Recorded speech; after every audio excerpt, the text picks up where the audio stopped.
Hello friends, welcome back to the new video. In this video guys, I am going to show you guys Xiaomi phone setting. In this video guys, I will show you guys how can you change your device name in your Xiaomi phone. Guys, you want to change your device name, so guys you can change it. And guys, now let's see how to change device name in our Xiaomi phone. So friends, now let's see how to change device name in our Xiaomi phone guys. In this video, I will show you. So first of all guys, open your phone setting to change your device name. Then guys, you can see your about phone setting. So guys, tap here. Guys, click on device name setting and guys tap here, cut this name. Example guys, we will take it mi phone,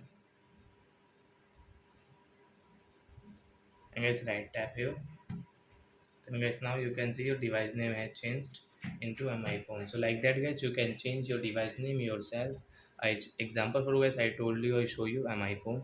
So I hope friends you have understood how to change device name in our Xiaomi phone. So that's it guys, thanks for watching. So guys, now we will meet on guys next video guys with new topic.